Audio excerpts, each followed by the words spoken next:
Hello and welcome to Molby on the Spot. I am here in my field in beautiful rural Ireland, and I am still Trev Downey, and we are joined as ever by Jan Molby for this week's show so we can talk about the Reds. So let's waste no time and greet the man himself. How are you, Jan? Excellent, thanks Trevor. I hope you're well too. That's 2 wins on a bounce now. Yes, it's turned into something of a habit again, he said very warily. We should just get straight into that one because my overriding emotion, I won't lie to you, and maybe it's because I've just had too much stress this year with it. I was kind of irritated for most of that match, Jan. I'm just irritated. It was like we were doing the sort of pointless possession thing for most of the first half that we did against Leeds, and then we just seemed to be so freaking frail and vulnerable to anything at all. And the sequence of long throws, man. I mean, what was that about? At what point do that group of footballers, leaders, one and all, brilliant, like incredible men, surely someone pulls somebody one side and says, right, okay, here's what we're going to do here. But no, we're hacking at clearances. They're going halfway up in there. Their headers going spinning around and coming back into the box. Clown cars. I was absolutely furious by the end of that match, including the fact that we won. I'm not taking away from that. And we did show character to come back and get the lead 3 times. But do you see where I'm going with that? Did you feel any of that yourself, or were you immune to it? I'm not convinced I was angry at the end of it all, but I did think that it would all be more convincing. You know, I thought that the scoreline would be more convincing. I thought the performance would be more convincing. And at times, I was looking, I'm thinking, why are we no better than this? I mean, you know, after the Leeds performance where we thought, I liked the Leeds performance, especially the second half. I know the Leeds are not much, and I knew it would be tricky against Forest. I just didn't think we were going to get ourselves into any kind of trouble. But we did. So, you know, it's almost like one step forward and that same step backwards, isn't it? You know, we just sometimes you say one step forward, one step back, but this is one step forward and that same step backwards, isn't it? You know what I mean? So we're kind of back now where I'm not sure where we're at. You know, and already, you know, I'm thinking Wednesday and West Ham have hit a little bit of a, you know, it's probably the best spell they've had in the season, and all of a sudden now I'm thinking this is going to be tricky as well, isn't it? Because if we're so vulnerable and so fragile from crosses and what, West Ham and David Moyes, they're going to love that, aren't they? You know, he's got that Thomas Souček. He's going to stick in there and go, see how you deal with this.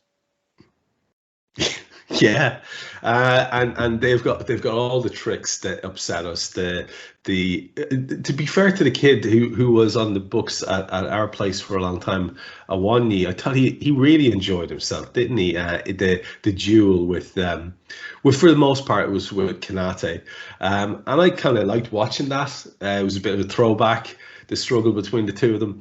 But you know, they've also, like, West Ham will have the likes of Antonio, who's got that pace to get in behind us, and as you say, they can throw crosses into the box all day as well. So yeah, look, we'll talk about them later on. But just in terms of to get to one of the key issues that we were talking about last week, which is the Trent experiment.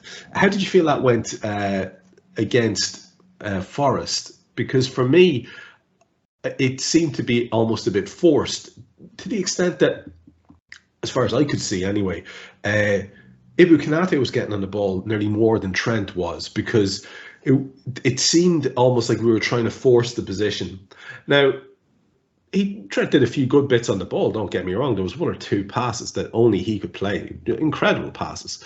One diagonal forward pass, just incredible. But I'm not sure if it was as effective as it had been against Leeds. What was your take on it, watching it? Well, I mean, I'm glad you mentioned Trent on the ball, because I thought Trent on the ball was excellent. But I think the thing with Trent's role against Leeds, it almost lent itself to it. There was so much space, wasn't it? You know, Klopp had obviously said, whenever there's an opportunity, step into midfield, make an overload in there. And there was so much opportunity to do that against Leeds. And I guess, and I still don't think that long term that Trent's going to be a midfield player. And I think that if teams do what Forest do and they go, we're going to put somebody in the space where Trent wants to be, then it becomes a difficult job. It's a bit more difficult to stop Manchester City doing that because of the way they play. They play in a different way, and they'll show a lot more patience to try and create that space for more often than not John Stones, isn't it? Whereas I'm not sure the idea of getting Trent in there. The idea of Trent is always for Trent to play quick, isn't it? It's always for Trent to play that pass as quick as he sees it, isn't it? You know what I mean? So it will always be different to the way the City do that role in it. But I've just got a feeling that long term, Premier League teams are going to find a way, maybe not of stopping City using somebody in there, but they're going to find a way of us stopping Trent being as effective stepping in there as he is playing right back. I still think going forward, we're going to get the most from Trent as a right back, you know, assists and passes forward and whatever it is. And so, but I was glad you mentioned him on the ball. There was nothing wrong with him on the ball. He was excellent again on the ball. Yeah, absolutely. And, you know, there was a lot of good stuff to take from the game overall. I only mentioned the irritation at the start because exactly what you described as the one step forward, one step back thing. I think we're all ready for a period of consistent progress and improvement. And that's what we're all desperate for. And just didn't really feel like that to me. But there were things to take away from it. Of course, nothing better than another pair of goals for Diogo Jota, which, you know, is going to be badly needed to have that kid in form for the run in and obviously into next year as well. That for sure was something that we could take from him. And I thought actually his general industry was good as well. He looks like the scoring last week has really had that confidence effect on him. It's great to see, isn't it? It's like I say, it's going to be pretty crucial for us in this run in, I think. I think the biggest compliment you can pay him is that he looked like Jota. You know, you look at his contribution. Obviously, the main contribution are the 2 goals, isn't it? But there's other things in his play. There was another header where he probably should have scored. But that first header, it's just perfect Jota, isn't it? It looks like the Forest defender is the favourite, but he doesn't allow that, does he? And then the second goal, sort of very calm, and which he is, takes it down, isn't it? Then there's still a little bit of an unclean sort of finish, isn't it? You know what I mean? But gets into the back of the net. So yeah, that would be absolutely massive. Goal threats, Trevor. You know, it's what you need, isn't it? We used to have at least 3, sometimes 4 goal threats. We've struggled up late, isn't it? So have him back amongst the goals. And again, you have to give credit to Jurgen and the backroom staff. He was fit, and they decided to give him a go to get him back. You know, and I think had he not scored against Leeds, I still think they would have persuaded him and gone, listen, we've got to get this boy going again. You know what I mean? There's too much in him for us not to give him an opportunity to find his feet again. And it looks like he's found them. It sure does. We'll finish on an up note again in a minute, but just to pull apart some of the things that you'd be a little bit worried about, the concession of those 2 goals. First one was from a throw-in, and I think it was played to Gibbs White, and he plays the ball into what is literally, well, not literally, but, you know, acres of space where Nico Williams is running onto it. I think his shot is deflected off Robbo, which helps it go past Ali. So that's unfortunate. But the real worry is the simplicity of Gibbs White coming in from left to right, just picking out a pass there, and a fella unchallenged. And then the second goal is from one of those freaking long throws. Just got cleared to the edge of the box. In other words, not cleared. And Gibbs White hits the volley in, and there's 2 deflections on this one. So you could say there's a little bit of misfortune, but you could also say that it's really scrappy defending. It's lads not knowing where they should be, runners not getting tracked, and people not being in position. And that is a worry. That is really a worry. As you say, we play a proper outfit like West Ham. That's going to be a real concern. Did you see anything sort of as you were watching the team that when you actually get to see the game properly, you can see shapes and you can see shapes on the pitch and you can see when there are issues happening. Was there something that you noticed there, or do you think it was just sloppiness in general? I think it just continued in the vein that our season has been so far, and that is that we find it very difficult to be in good positions. Our strength for 5 years was to be in good positions with and without the ball. We're now having a period where we're not in good positions, and there's nothing worse in a game of football than not to be in good positions. It's very basic in the starting positions. Make sure your starting position is good, and you got a chance. I agree. We sort of got Gibbs White for the first goal under control, haven't we? But all he's got to do then is open up his body and play that pass in, and you think, wow, is he really that free? Yeah, I agree. Gets a deflection, and Ali's already set himself for a low shot. And then the fact that he goes up there, he can't get up there quick enough. And the second one, the 2 deflections in it. But, again, from a long throw in with 15 players in the penalty box, he should never ever get that amount of space. And then, of course, we've got one to go where the substitute, Brennan Johnson, hits the crossbar, where I probably feel a player of his quality should have scored that. But that's another sort of set piece with loads of bodies in the box. And you think, how is that possible? It's like, what are we concerned with? Are we concerned with space? Are we concerned with people? Be concerned with the ball first and foremost, isn't it? It gives you a chance, isn't it? So there's plenty of things to make you worry. I mean, this is a Forest team that couldn't score away from home. I think they only scored 5 prior to coming to our place, and all of a sudden they get themselves 2 and possibly should have had 3. So that you cannot hide that under the carpet, Trevor. That's a worry. Yeah, for sure. And it's not one that you see disappearing. There's a sort of a general lack of confidence or something there in the team that's just looks like it's not going to go away. But if we can keep working on the likes of Jota, maybe we'll manage to outscore teams when we're being a little bit sloppy at the back. And it's notable that it was an error which allowed Leeds to get their goal as well from Ibu Konate in the last game too. So yeah, definitely things that we need to sort of keep an eye on there or try to work on. But at least we have our main man really firing now, and what an achievement this fella has. Level there now with Robbie Fowler on the goals, and it's only a matter of time before he starts pushing on up that list, I believe. If Diogo Jota getting back in the mood is a great thing. Mo Salah being the effective Mo Salah is another great thing. And honest to God, Jan, how he scores that when he's basically wearing Freuler as a suit. The lad is all over him, and it's just such a deliberate connection into the bottom corner. This is what we want to see from Mo. Physical strength, Trevor. I don't know if you saw Sky Sports coverage last Monday against Leeds, and Ben Mee, the defender who's now at Brentford, who used to be at Burnley, he was talking about Mo's strength. He said the first time I played against him, he said I went close and I thought I could sort of bully him.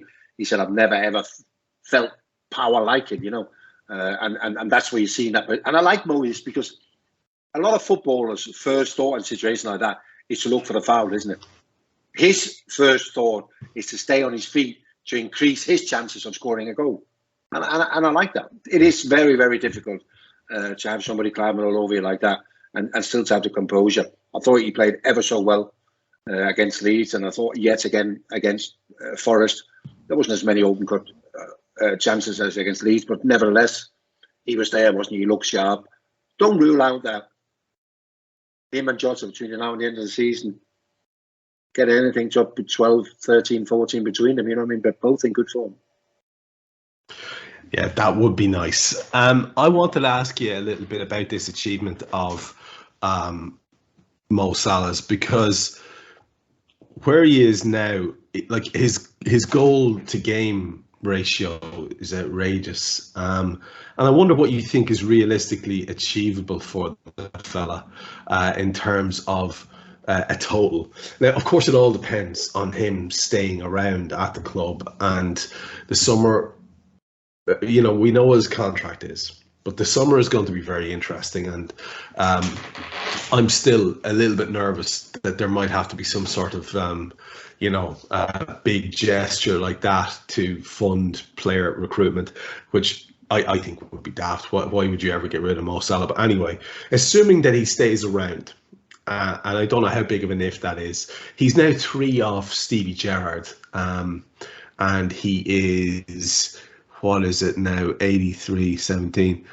He's about 40 odd goals off Billy Liddell, which, if he has a good run till the end of the season, he could possibly even overhaul next season into 4th position.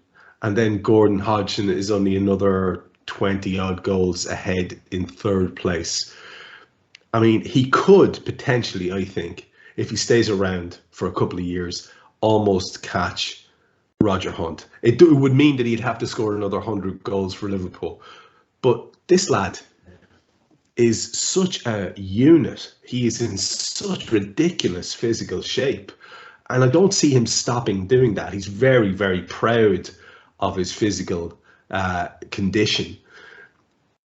I think it's really possible. I think it's really, really possible. What do you make of his achievement overall anyway? And what do you think is achievable for him in terms of overhauling some of those names I mentioned?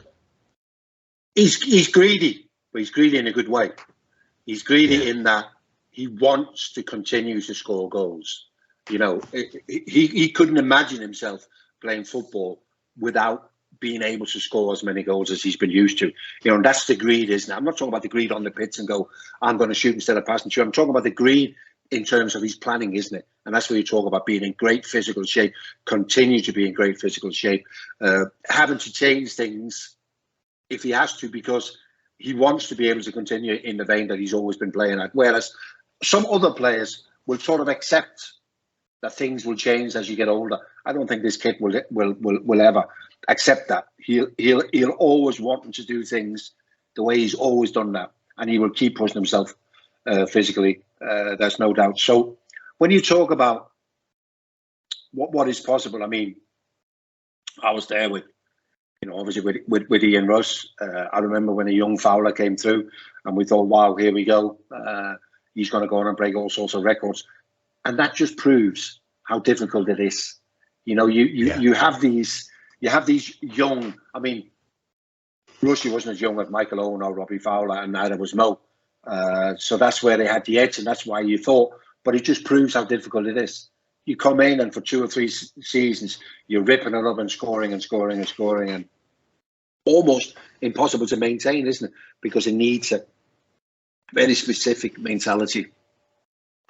Roger Hunt, I mean, yeah, if we don't sell him, Mark, I couldn't imagine why we'd want to sell him. I think if you look at Robbie Fowler went for reasons that him and Gerrard Houllier will know.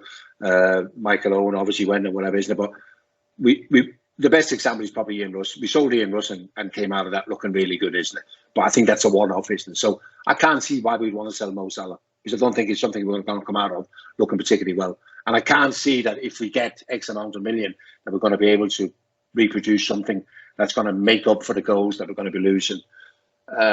So he'll obviously take care of Gerrard's record. He'll take care of Billy Little's. It's kind of the Billy Little. It's a sad one, isn't it? Because, you know, Billy belonged in an era where there wasn't an awful lot of footage of what he did.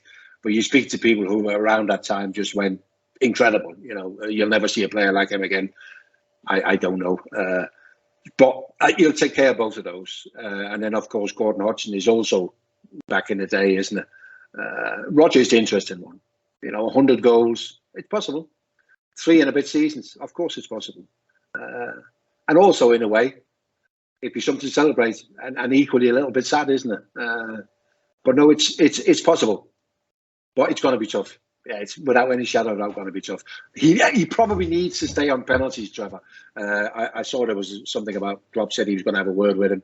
I mean, Fabinho probably.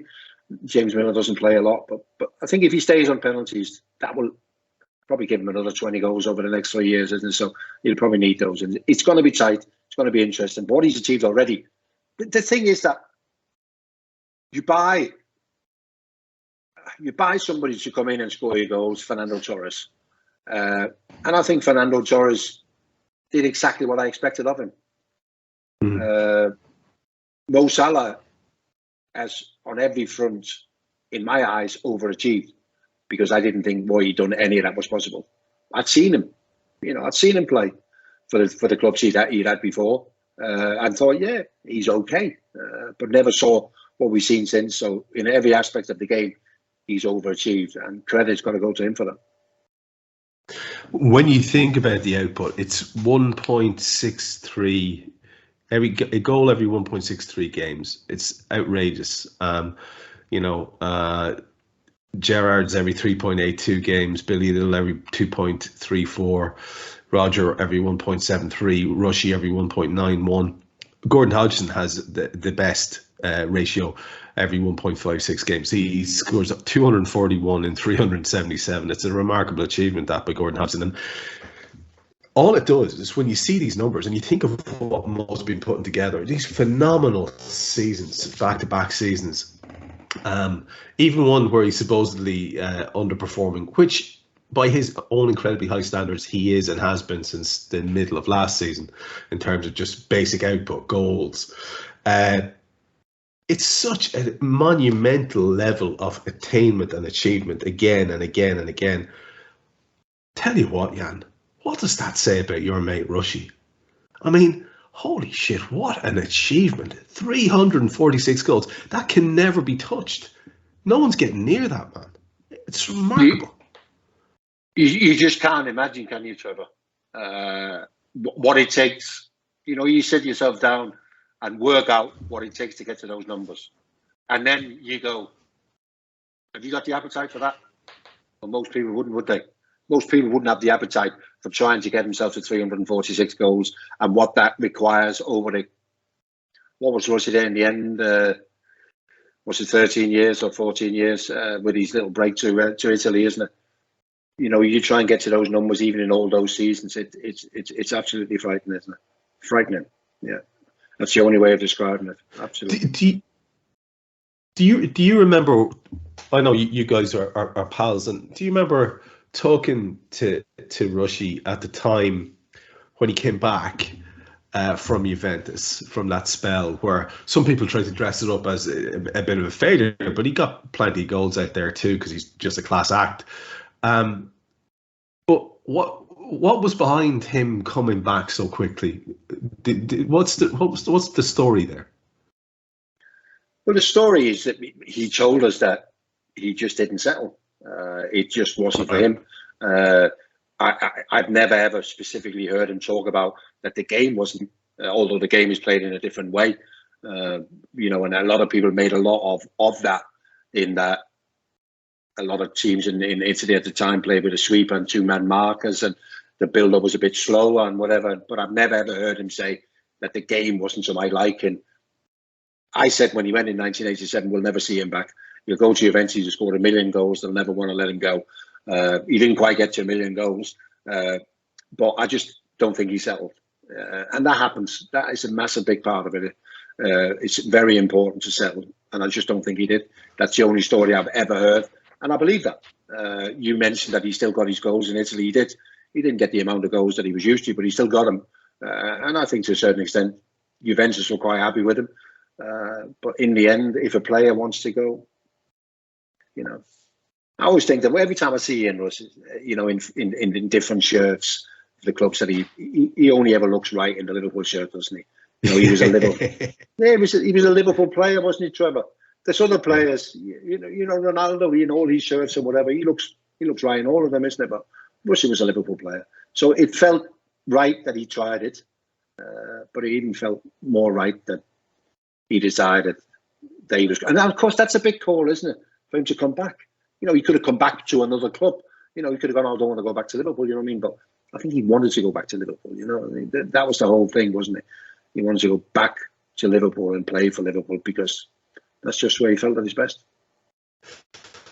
I guess he didn't have a Bruce Grobbelaar to meet him in a pub in his early days and leave him there to talk to the locals, like happened to a certain Danish lad. I told Michael Laudrup. Michael Laudrup was there at Juventus and said, "Look after me, mate." But obviously, he failed. Yeah, you remember, of course, how regularly we were linked with your pal Michael. I so really wanted that to happen. Were you aware of that story as players? Was it something that you talked about? Well, because it was so. No, go ahead. Sorry. We were linked with Michael before I arrived at Liverpool, but it was a massive story in Denmark because already then, in 1982, when he was 18, Michael, I think everybody already realised then that this is going to be a rare talent. So of course, and again, it's this being linked to a club in England, which at that time was massive for any player from mainland Europe. So when I joined Liverpool and I got settled in, and you sort of get around to who's your mates and whatever. And early on in my international career, shared a room with Michael and whatever. And then we got around to talking about Michael, and they said, "Oh, he nearly came here." I said, "Yeah, I know he did. Yeah." They said, "How do you think it would have gone on?" I said, "Oh, he wouldn't have had a problem. Michael would have been able to settle in to anything in this." But there was a disagreement over the length of the contract. I think Liverpool were quite prepared to sign him on a 4-year contract. And I think Michael didn't want to be locked into a 4-year contract just in case a very physical British game wasn't to his liking. So he wanted a shorter contract. And Liverpool walked away from one there. Very unusual. Probably one that they maybe sometime look back and go, he'd have looked okay in that team.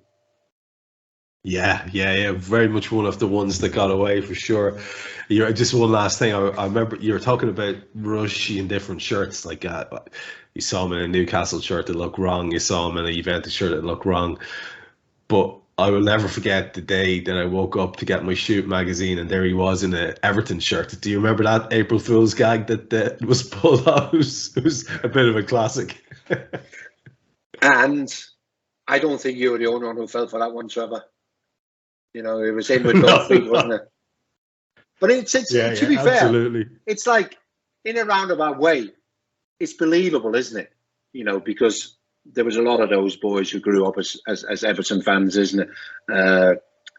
Rushy was really close with Howard Kendall. I know that because I was often with them.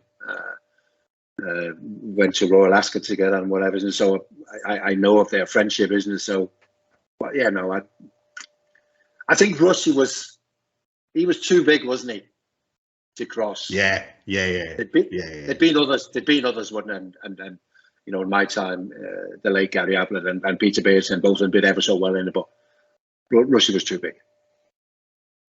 Rushy was too big. I think we can probably leave it at that in terms of what's happened in that last game, and hopefully maybe the positives will outweigh the negatives. I'm curious to get your take now on what you think is happening. We moved up a single spot to 7th. We now sit a point behind Villa, who have a game more played. And we are 3 points behind Tottenham, who have 2 games more played. Oh, sorry, no, they have a game more played as well. So they both look as if they're overhaulable.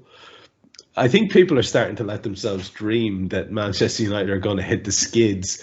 But unfortunately, I think their late penalty dramatics might rally them a little bit now. But I think people were starting to hope that maybe some miracle might happen there. If there was ever a way to achieve a really highly unusual thing, overhauling United to get into 4th would be the dream, of course. But as you're looking at it now, you're looking at the way the tables panned out over the last set of fixtures, still thinking that 5th spot is very attainable for Liverpool, given the proximity now of Villa and Tottenham in terms of points? Yeah, I do, yeah. I like Villa. I like the job that Unai Emery's done. But I just think that everything they do is hard work. They don't have that class to coast through games. So every game they're flat to the board. And I think there'll be games like the one they had on Saturday where they were a bit flat. They were second best to Brentford, lucky to get away with a point. And of course, we got a massive meltdown in North London. In fairness, probably both of them, Arsenal and Spurs. But Spurs are having a proper wobble. And I'm just not sure I can see them turning things around. Their next game is Manchester United. The game after is away at Anfield. So I think they're in real trouble. And of course, the good news now with Manchester United and Manchester City playing the FA Cup should mean that the 5th and the 6th are now going to go to Europa League places. 5 and 6 is going to go to teams who finish 5th and 6th instead of the FA Cup winners, because it looks more and more like the FA Cup winner is going to be in the Champions League, which then means that 5th and 6th place in the Premier League will qualify for Europa League. United are 9 points ahead of us with a game in hand. They've also got some tough games coming up, isn't it? But I just think they're so strong at home, and I think that'll be enough to get them over the line. Yeah, I think you're right. Interesting to hear all the fawning going on about Newcastle United. I know it's sticking in the craw of some people because they have extreme issues with the ownership there, and they're not shy about expressing those feelings. And fair play, whatever, people are entitled to their opinions, and I might share some of them. But Newcastle, I think if they get Champions League, you're going to see an awful lot of money getting spent this summer. And it's looking now like they probably will get Champions League. I'm looking at the top of the table, though, and you've already alluded to it. I wanted to ask you about this. Do you think it might have swung definitively now, the title race towards City? They've got 2 games in hand and they're 5 points behind. It means it's in their hands, and they're pretty ruthless when they get on a run, aren't they? I would say they're absolutely favourites now, even though they are 5 points behind. Or would you agree? No, I agree. But we can look at the league table and we can look, and it's 5 points in it. But I think the story is bigger than that. I think this game on Wednesday, Manchester City Arsenal, are coming a month too late for Arsenal. I just think Arsenal have ran into a little bit of a difficult time. Their main defender, William Salah, he's out injured, and that's really affected them. So too easy to play against. Gone from being almost impossible to play against. They were very good with and without the ball. Now they're too easy. We saw it on Friday night, which in fairness was a spectacular game of football, Arsenal-Southampton. But Southampton created too many chances. It was too easy. And if Southampton can do that, yeah. So yeah, it's Manchester City's now, which I'm not a big fan of it. I'm not a big fan of this. We ran them very close, and Arsenal are going to run them very close in it. But we can't have them winning the title every year. That's for sure. And in terms of Newcastle, I don't think anyone is supporter of their owners. But I think as a sporting spectacle, we now have a top 7 or a big 7 instead of a big 6, because they're in there now, aren't they, Newcastle? And they get into the Champions League. They're going to be difficult to control, and it's a real challenge even to the likes of Liverpool, because you're looking at Newcastle are going to be in there every year, every other year, isn't it? It's another one, and I was talking to somebody involved with Spurs yesterday, and he said everything is on hold at Spurs.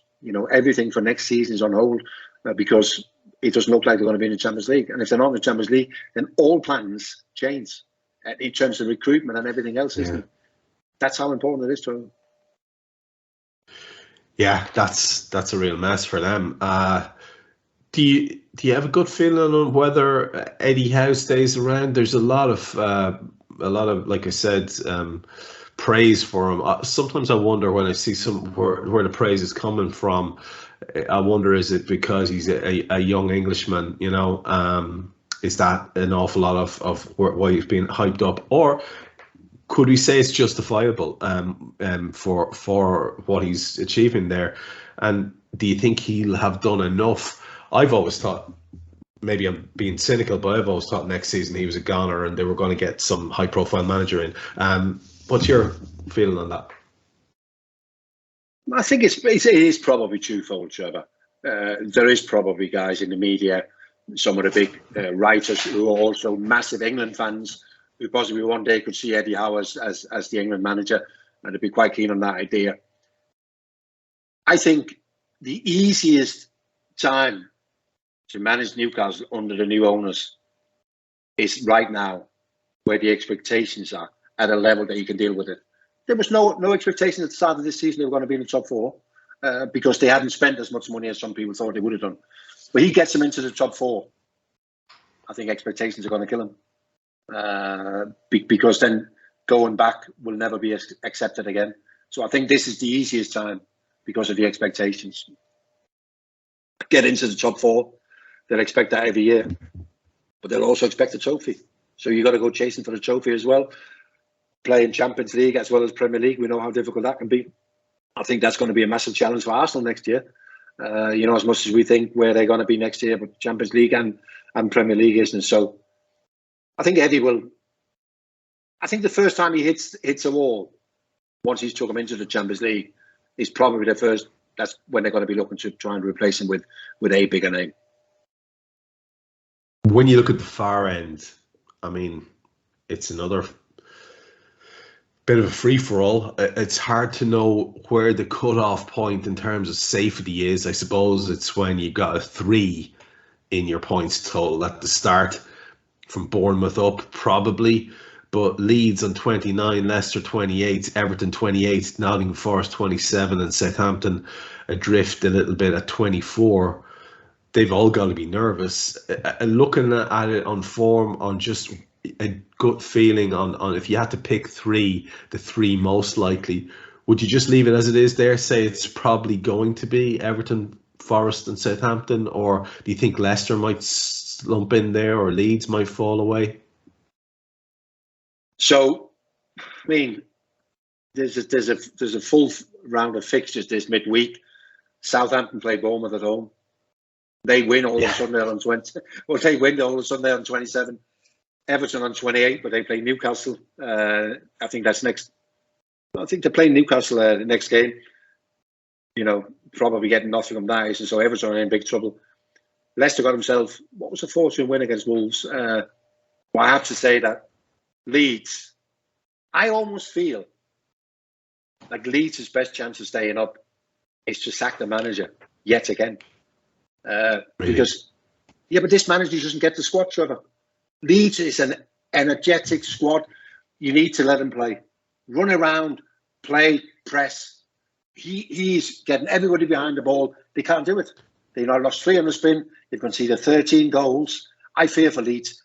I fear for Nottingham Forest because I think they need another mini run of 4, 5, 6 games unbeaten with a couple of wins and a couple of draws. I don't think they've got that in them. Southampton, even should they beat Bournemouth, I still think they need to win another 2 or 3 games. I think that's possibly too much to ask. So Forest and Southampton for me go, and I fear for Leeds. Fear for Leeds, which means our blue-nosed pals might survive by the skin of their teeth. Be interesting to watch for sure, and we will do that.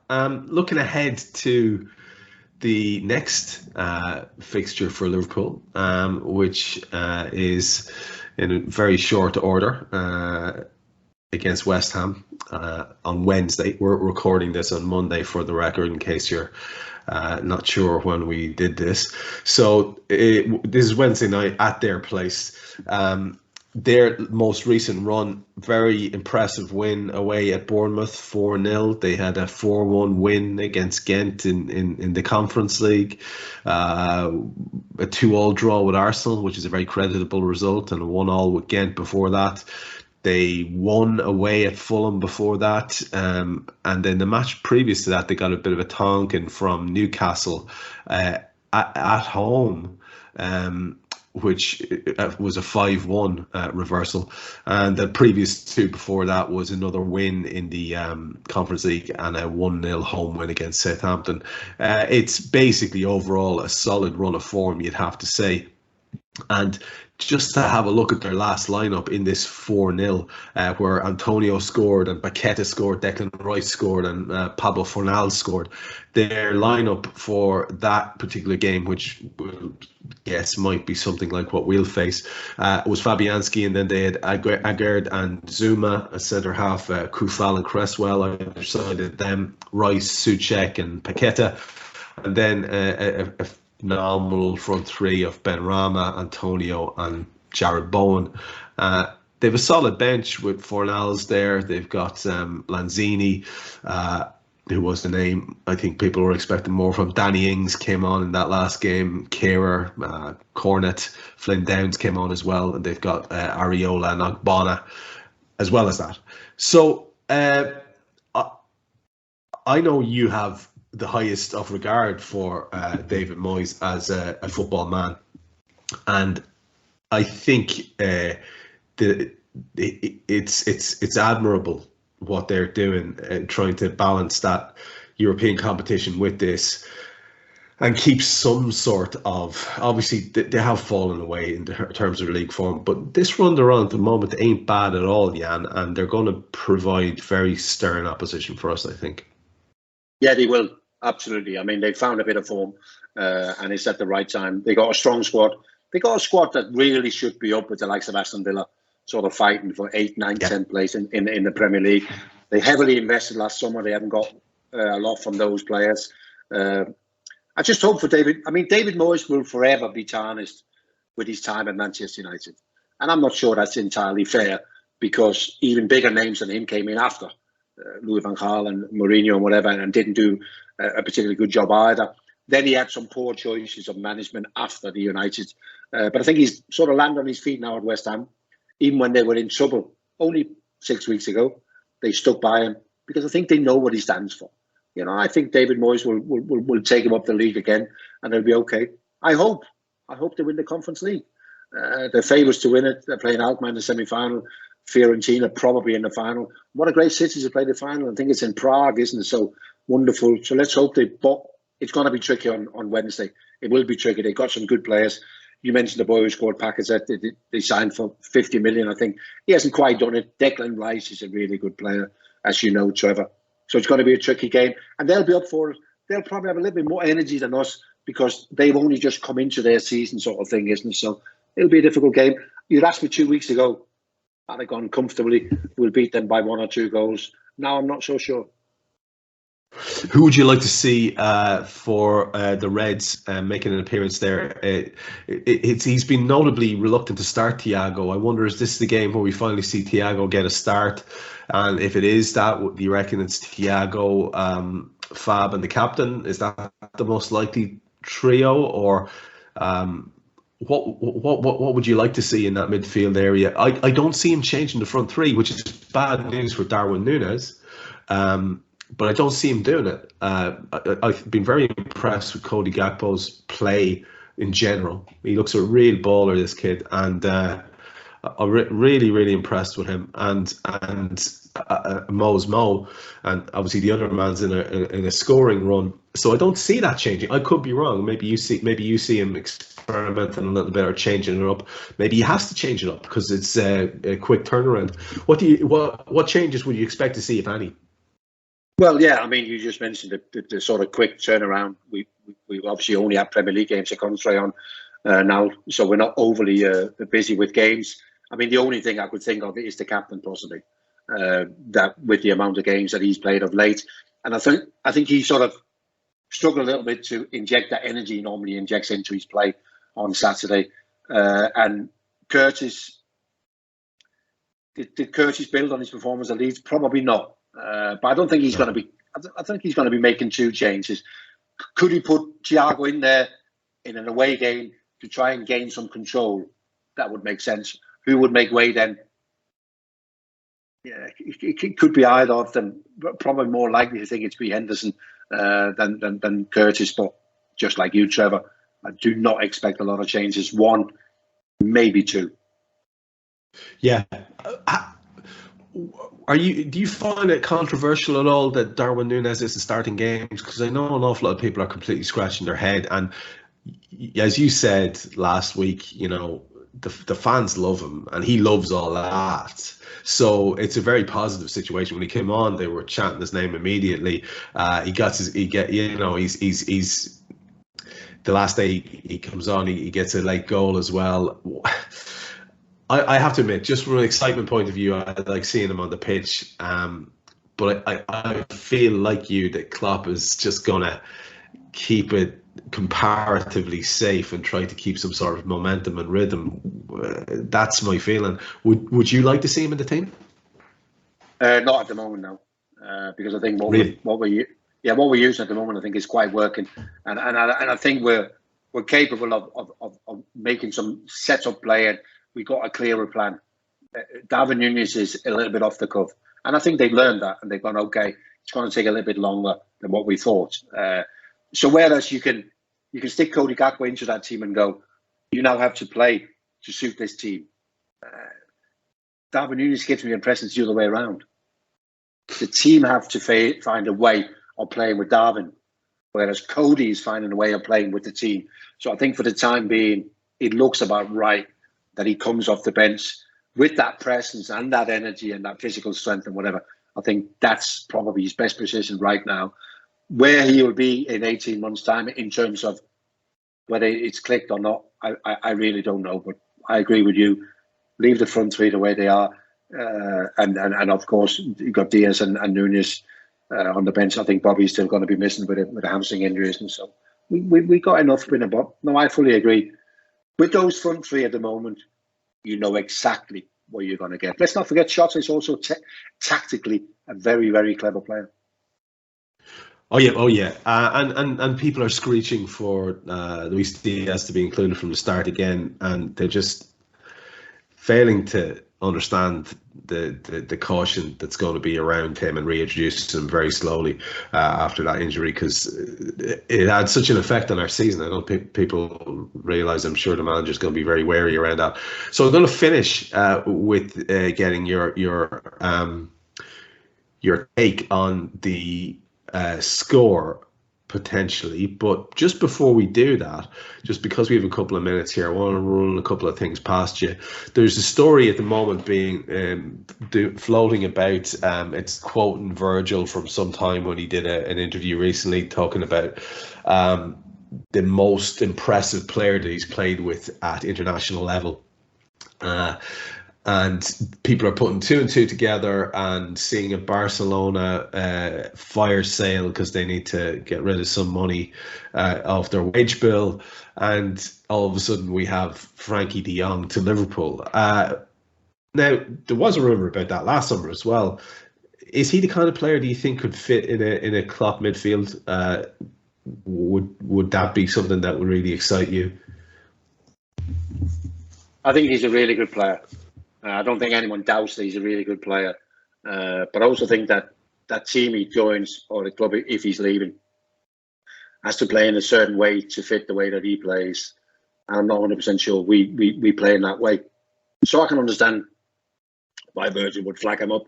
Having said that, they haven't got a particularly great number of fantastic players at the moment, the Netherlands. But Frenkie de Jong is a good player. I've just always got a feeling that, he's not keen on leaving. He wants to be there. He wants to become a Barcelona legend. And I don't think Barcelona is over keen on selling him either. There's going to be a fire sale, but I think there's going to be players that move on before they move on him. Would I, at 70 million, Trevor, 75 million euros? I'm not sure I'm a buyer at that price for Liverpool. I would be a buyer of Frenkie de Jong, but maybe not for Liverpool.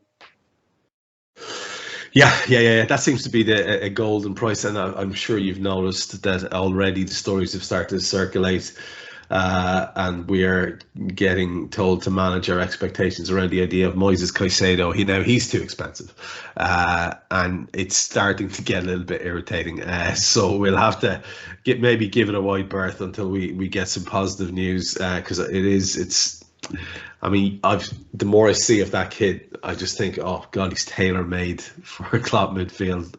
Jan Caicedo, he's just high energy, aggressive. He's good on the ball. Oh my God, he's got exactly what we need. You do this a lot, Trevor. You steal my thunder, and I'm not overly impressed. Sorry, mate.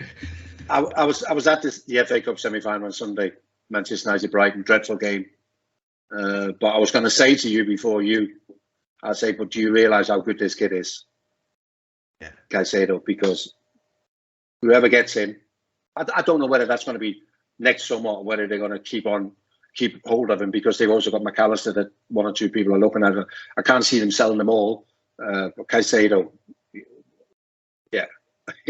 I mean, it's a bit like, the impact that N'Golo Kante had with Leicester. And this kid is just something similar, isn't he? He just effortlessly covers the ground, technically very good. He's strong, isn't he? You know what I mean? He's still only a young boy, isn't he? So, wow, what a player. There are actually three you'd take there, right? You'd take him, you obviously take McAllister, although I imagine he's nailed on for City now that we know Gundogan's leaving. And I'd be very interested in Matoma as well. I think that guy's exciting. You're such a greedy man, Trevor. I am a greedy man. They got a 19-year-old striker who played in the semi-final. Enciso from Paraguay. Keep an eye on him. Yes, yeah. And what about my countryman, young Ferguson? He's a hell of a player too. He is. We already know that, Trevor. I mean, and he's only 18, isn't he? And the other one is only 19, isn't it? I don't know how to do it at Brighton, but to do something right, isn't it? But yeah, Ferguson is going to be a player as well. So there you got 5, maybe even 6 players that you can. The goalkeeper, 1 or 2 people will be interested in the Spanish goalkeeper as well, isn't it? Yeah. They've done some job. That's for sure, Brighton. Tony Bloom and the way he does it, yeah, very, very impressive. Yeah, it kind of reminds me of the way Liverpool used to be very, very recently. But anyway, we'll finish up by getting your take on how you reckon it's going to go against West Ham in 2 nights' time. How do you feel it's going to go? So there's obviously always something at stake, and we're chasing European places, and West Ham are just chasing ending the season well and whatever. So it isn't like we've been used to, where you have to win every game because you've got to try and win the title. So I think it will be an intense game. It might be a little bit of a loose game, and I actually think there's going to be goals. So I think we'll win 3-2. Love it. Not sure if I can take another 3-2, Jan, but we'll take it. If it's a win, we'll absolutely take it. And that's where we'll wrap it up for this week. Myself and Jan will be back with you next week. I'm not really sure. But again, Jan, as ever, for another great show. Thanks very much. Wonderful, Trevor. And enjoy the midweek games. And we'll speak next week. We shall. And we will talk to you when we do. And when we arrange now in a few minutes, we will pick a date and we'll be back with you next week from Molby On The Spot.